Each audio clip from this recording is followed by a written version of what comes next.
Noé est le fils de Lamech, fils de Mathusalem, fils d'Idris, fils de Jared, fils de Malaléel, fils de Kénan, fils d'Énos, fils de Seth, fils d'Adam.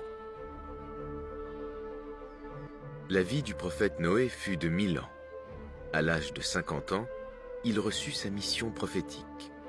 Le temps que Noé passa à prêcher et à exhorter ses concitoyens fut considérable. Durant cette longue période, seuls quelques hommes ont cru en lui, malgré une prédication intense, de jour comme de nuit, secrètement ou publiquement, tantôt en annonçant la bonne nouvelle du paradis aux fidèles, tantôt en menaçant les rebelles d'un châtiment douloureux.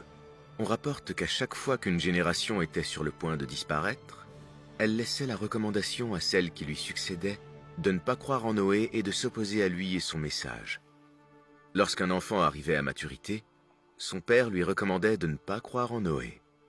Noé avait une femme qui ne croyait pas à sa mission. Il avait eu de cette femme 4 fils, Sem, Cham, Japheth et Canaan.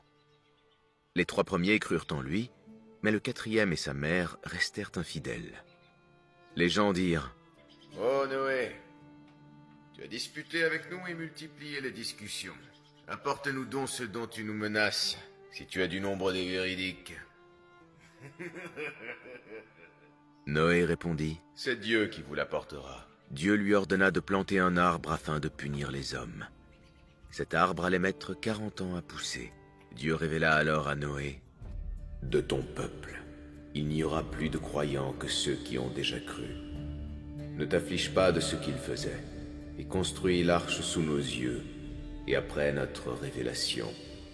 Et ne m'interpelle plus au sujet des injustes, car ils vont être noyés. » Noé se mit alors à construire l'arche avec le bois de l'arbre qu'il avait planté. Les infidèles se moquaient de lui et lui demandèrent ce qu'il faisait. « Je fais une arche, car Dieu fera périr les hommes par l'eau. » Ils se moquèrent de lui, le tournèrent en dérision et lui jetaient des pierres. En 40 jours, Noé acheva la construction de l'arche. Puis, Dieu donna son ordre suprême et le déluge s'abattit sur la terre. Noé fit embarquer dans l'arche un couple de chaque espèce d'animaux ainsi que sa famille et ceux qui avaient cru.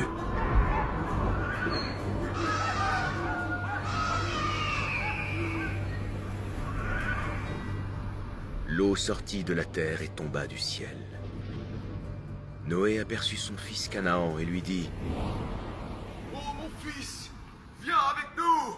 Il répondit « Je vais me réfugier vers une montagne qui me protégera de l'eau. » Noé lui dit « Il n'y a aujourd'hui aucun protecteur contre l'ordre de Dieu !» Les vagues s'interposèrent entre les deux et le fils fut alors du nombre des noyés.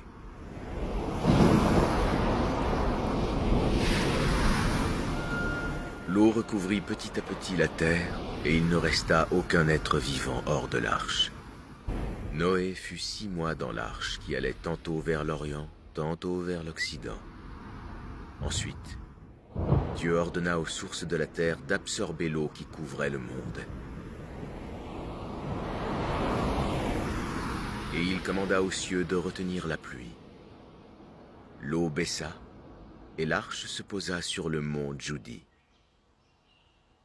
Lorsque Noé sortit de l'arche, les créatures se multiplièrent et Noé dit « Louange à Dieu qui nous a délivrés des hommes injustes. » Noé descendit sur la terre, dans le monde entier, de l'Orient à l'Occident. Il n'y avait pas un seul édifice qui n'eût été détruit. Noé construisit un bourg et il éleva une maison pour chaque personne qui était sortie de l'arche avec lui. Noé vécut encore 300 ans après le déluge. Dieu nous dit, « Nous le sauvâmes, lui et les gens de l'arche, et nous en fîmes un avertissement pour l'univers. »